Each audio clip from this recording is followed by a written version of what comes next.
Oke, Assalamualaikum warahmatullahi wabarakatuh. Hari ini Ustazah akan ajar kamu dan terangkan berkenaan dengan tajuk sedekah kunci kebaikan di dalam bidang hadis. Oke, kita sama-sama baca hadisnya. Kullu sulama minan nasi alaihi sadaqah. Kulla yaumin tatlu'u fihi syamsu ta'dilu bainal isnaini sadaqah.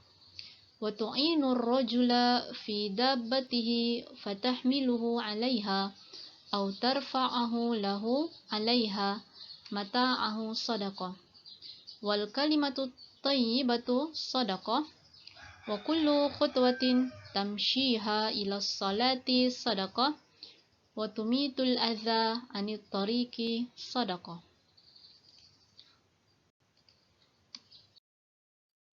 Maksud setiap potongan hadis ini adalah kullu sulama minan nasi alaihi sadaqah. Setiap sendi tubuh badan manusia itu ialah sedekah. Kulla yaumin tatlu'u fihi syamsu. Setiap hari yang terbit padanya matahari, ta'dilu bainal isnaini sadaqah.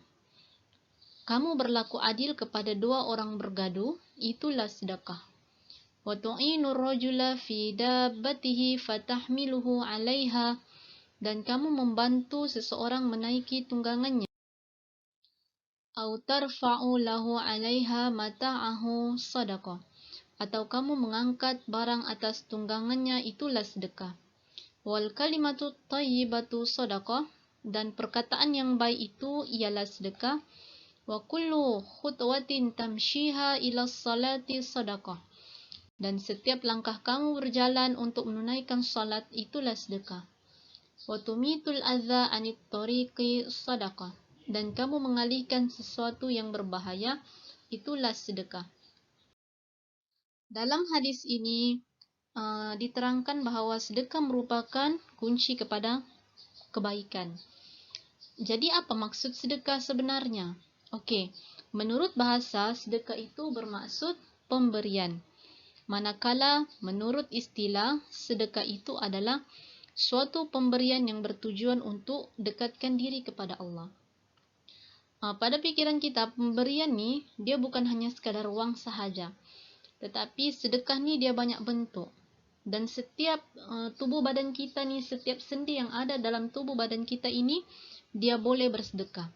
Bagaimana cara bersedekah selain bentuk kewangan? Itu ada disebutkan di dalam hadis-hadis tadi. Ya, amalan bersedekah yang ada di dalam hadis ni ada 7 sebenarnya. Ada 7, ni sudah tersilap. Ada 7. Okey, apa bentuk sedekah selain kita bagi duit? Sebenarnya ada bentuk lain cara untuk kita bersedekah. Ini adalah cara bersedekah yang disebutkan di dalam hadis Nabi. Yang pertama adalah berlaku adil dalam tindakan. Berlaku adil dalam tindakan. Maksudnya kita tidak main pilih kasih bila kita melakukan suatu tindakan. Sebagai contoh, kamu sebagai ketua kelas, kamu tidak hanya melebihkan kawan baik, tetapi mengabaikan kawan yang lain.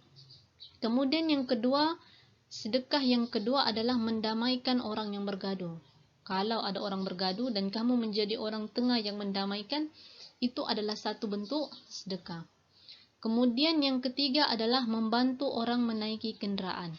Bila kamu tengok orang cacat ke, orang yang kesusahan, kamu bantu dia untuk dia naik ke dalam kenderaannya, itu juga dikira sebagai satu sedekah. Kemudian yang keempat, membantu mengangkat barang dalam kenderaan. Kamu tengok guru-guru kesusahan, kamu bantu untuk angkat buku, itu adalah salah satu cara kamu bersedekah terhadap guru. Kemudian yang kelima, mengucapkan perkataan yang baik.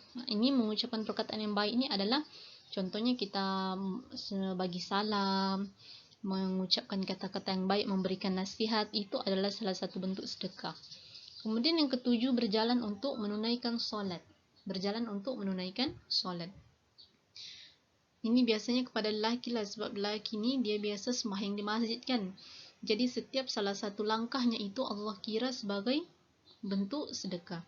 Dan kemudian yang ke-8 adalah mengalihkan sesuatu yang berbahaya di jalanan. Sebagai contoh, bila kamu nampak ada kayu kah, ada sesuatu yang berbahaya lah, kayu kah, batu besar kah, bila kamu nampak, lepas tu kamu alihkan dengan tujuan untuk mudahkan orang lain lalu jalan tu, itu dikira sebagai satu sedekah. Dan ketujuh perkara ini ada disebutkan di dalam hadis bahawa apabila kita lakukan ketujuh perkara ini, Allah catatkan sebagai salah satu bentuk sedekah.